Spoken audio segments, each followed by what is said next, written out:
मैं हूं आमिर और आप देख रहे हैं नुक्कड़ लाइव कि जिस तरीके से पूरी दुनिया में आप देख रहे होंगे किस तरीके से इजराइल और फ़िलिस्तीन का वार चल रहा है और पूरी दुनिया में जो दुनिया है वो पूरी दो हिस्सों में बट गई है। हर जगह पर जो है प्रोटेस्ट हो रहे हैं फ़िलिस्तीन को लेकर के, लोग उसके सपोर्ट में उतर रहे हैं। वही अबू आसिम आज़मी हमारे साथ हैं, उनसे पूछेंगे कि किस तरीके से इस चीज़ को देखते हैं कि जो हालात बने हुए हैं फ़िलहाल इस तक। सर, फ़िलिस्तीन की हालत आप जानते हैं कि किस तरीके से प्रोटेस्ट हो रहे हैं जगह जगह पर, जो हालात बनी हुई है उसको किस नज़र से आप देखते हैं? देखिए, ऐसा फ़लस्तीन मुसलमानों का एक बहुत बड़ा मजहबी मकाम है और वहाँ पे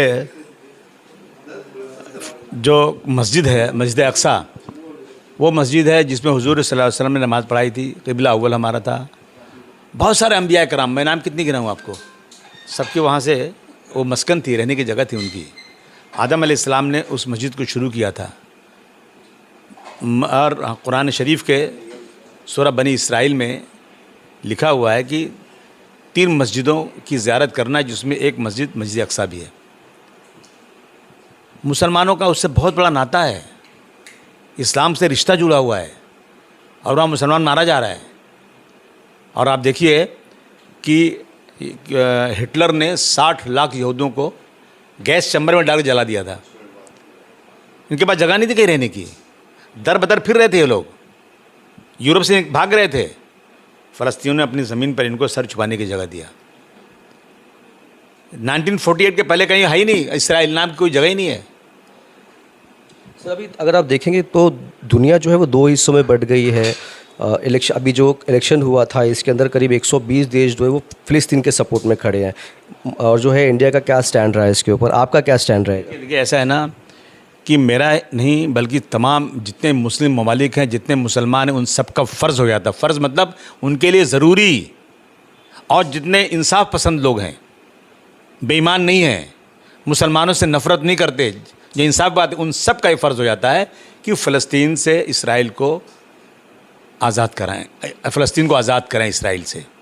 सर, अगर आपने देखा होगा पहले जिस तरीके से जो हिंदुस्तानी गवर्नमेंट, इंडियन गवर्नमेंट है, वो पहले इजराइल के साथ खड़ी थी, फिर उसके बाद में लोगों ने खेप पहुंचा दी लोगों को राहत के लिए। नहीं, मैं कह रहा हूँ, देखिए ऐसा है ना कि अगर देखा जाए तो इसराइल से कौन सा हमारा बिजनेस, क्या हमारी ट्रेडिंग है, हमारा क्या बिजनेस का उनसे रिश्ता है? आज अरब कंट्रीज से हमारा बहुत बड़ा रिश्ता है। और जवाहरलाल नेहरू साहब ने, सबसे बड़े नेता बीजेपी के जो थे, अटल बिहारी वाजपेयी साहब ने, गांधी जी ने, दुनिया के सब इंसाफ पसंद लोगों ने कहा कि जिस तरह से हिंदुस्तान से अंग्रेज़ों को भगाकर हिंदुस्तान को आज़ाद कराने का हमारा मकसद था, उसी तरह से फ़लस्तीन से इसराइल को भगा करके, यहूदियों को भगा करके फ़लस्तीन को आज़ाद कराने का हमारा मकसद था। अब इंडिया वालों को क्या हो गया पता नहीं समझ आ रहा है।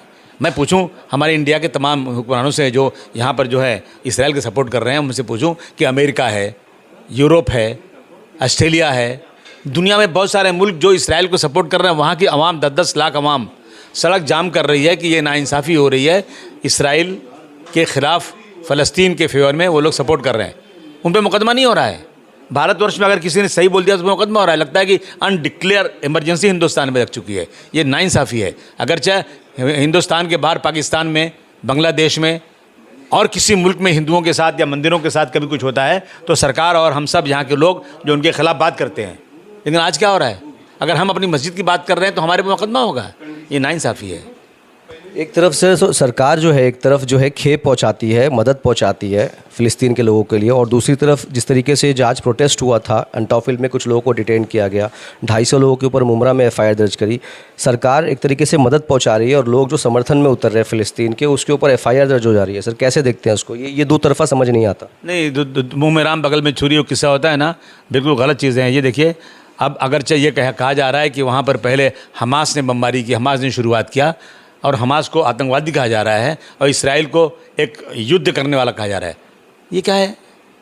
मैं कह रहा हूँ कि तमाम लोगों को, भारत सरकार को भी जिस तरह मदद पहुँचाया उन्होंने, अभी सिर्फ मदद ही नहीं बल्कि खड़े होकर के उनको वोटिंग करना चाहिए कि वहाँ पर सीज़ फायर होना चाहिए और फ़लस्तीन आज़ाद होना चाहिए। क्योंकि फ़लस्तीन एक मुल्क था जिस पर नाजायज़ कब्ज़ा है इसराइल का, उसे छुड़ाने के लिए सब इंसाफ पसंद लोगों को इकट्ठा होना चाहिए और हमारे प्रधानमंत्री को भी आज फ़लस्तीन का साथ देना चाहिए। सर, आपको लगता है कहीं ना कहीं वर्ल्ड वॉर 2 के बाद 3 की शुरुआत हो रही है? क्या सारे जो देश एक तरफ हो गए हैं, कुछ 12 ममालिक जो है वो इसराइल के साथ में है? नहीं हो सकता है, अगर ये वार बंद नहीं हुई, जिस तरह से वहाँ पे पानी कट हो गया है, दवाएं नहीं मिली, अस्पतालों में 500-500 लोग अस्पताल में खड़े हैं, उनको पूरे के पूरे अस्पताल को तहस नहस कर दिया गया है, लाशें रखने की जगह नहीं है, लोगों ट्रकों में लाशें रखी जा रही हैं, पानी खाने का सामान नहीं पहुँच रहा है, पानी नहीं है, बिजली नहीं है, अस्पतालों में इलाज नहीं हो पा रहा है। और अगर ये सिलसिला जारी रहेगा तो मैं समझता हूँ कि इंसाफ पसंद मुल्क आगे आएंगे और कुछ इसराइल के साथ जाएंगे, कुछ फ़लस्तीन के साथ जाएंगे, तो वर्ल्ड वार भी हो सकती है। लेकिन मैं समझता हूँ यूएनओ इसलिए बनाया गया है और यूएनओ के तजवीज़ को कई बार इसराइल ने फेल किया है, तो इस सबको मिल करके इसराइल को रोकना चाहिए, सीज़ फायर होना चाहिए और फ़लस्तीन की जगह को खाली करवाना चाहिए। सरकार से क्या कहेंगे सर कि जिस तरीके से लोग जब प्रोटेस्ट कर रहे हैं, क्योंकि हर किसी को आज़ादी है कि वो अपनी बात रखे, तो उसके बाद भी एफआईआर दर्ज की जा रही है जो लोग समर्थन में उतर रहे हैं उसको लेकर के।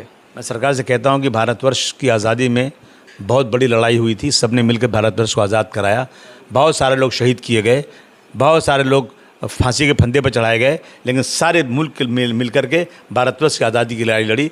इसी तरह बहुत सारे लोगों ने हमको सपोर्ट भी किया। इसी तरह से हम कहते हैं हमारे सरकार को भी फ़लस्तीन को सपोर्ट करके जो नाजायज़ कब्ज़ा है उसको हटा देना चाहिए और सरकारों का ये काम होना चाहिए कि इंसाफ करें।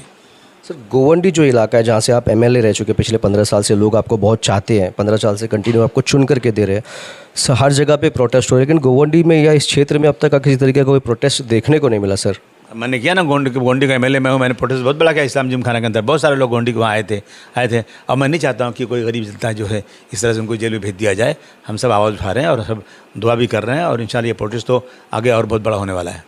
क्या कहना चाहेंगे सर, मतलब जो लोग हैं उनके लिए क्या मैसेज देना चाहेंगे आप? कि आवाम से कहता हूँ कि अगर हम कुछ नहीं कर सकते तो कम से कम हम हाथ उठाकर दुआ करें, अल्लाह ताला हमारे फ़लस्तीन को या अल्लाह जल्द से आज़ाद करा दे। जो लोग फ़लस्तीनियों निहत्तों पर आज से नहीं पिछले 50 साल से जो उस पर जुल्म ज़्यादती कर रहे हैं, ज़बरदस्ती कब्ज़ा किए हुए हैं, अल्लाह ताला अगर वो वहाँ से हटते नहीं, अल्लाह ताला तू इसका फ़ैसला कर दे। जब ज़मीन पे इंसाफ नहीं होता है, अल्लाह आसमान से इंसाफ करता है। अल्लाह ताला इंसाफ कर दे, उन फ़लस्तीनियों को दुआओं को कबूल कर दे। हम गुनहगार हैं, हम इसको एतराफ़ करते हैं, लेकिन हम तुझसे ही हाथ उठाकर दुआ मांगते हैं। अल्लाह ताला जिस तरह से इसराइल का घमंड बढ़ गया है और ये मस्जिद को कब्ज़े में लिया, अल्लाह ताला अगर वो नहीं मानते तो नेस्त नाबूद कर दे उनको और फ़लस्तीन को आज़ाद कर दे। सर, ये आखिरी सवाल है कि जिस तरीके से लोग जो है हमास को आतंकवादी बता रही है, जो इंडियन मीडिया है, अगर आप स्ट्रीम मीडिया देखेंगे तो हमास को आतंकवादी बता रही है कि जो लोग अपनी जगह के लिए लड़ रहे हैं, तो क्या माना जाए? क्योंकि हिंदुस्तान में भी कभी अंग्रेज़ों के खिलाफ इस तरीके से जो है आंदोलन किया गया था।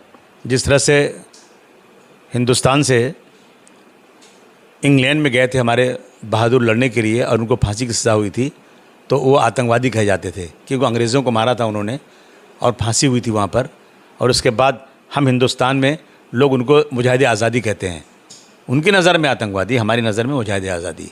इसी तरह से जो आज लड़ रहे फ़लस्तीन के लिए ना, अगर जिनको जो कहना वो आतंकवादी कहे, लेकिन मैं समझता हूँ वो मुजाहिद आज़ादी हैं जो फ़लस्तीन के लिए लड़ रहे हैं। और दूसरी बात, जुल्म और नाइंसाफ़ी की कोख से आतंकवाद पैदा होता है। जुल्म नाइंसाफ़ी ख़त्म हो जाएगी, मैं सोचता हूँ पूरी दुनिया से आतंकवाद ख़त्म हो जाएगा।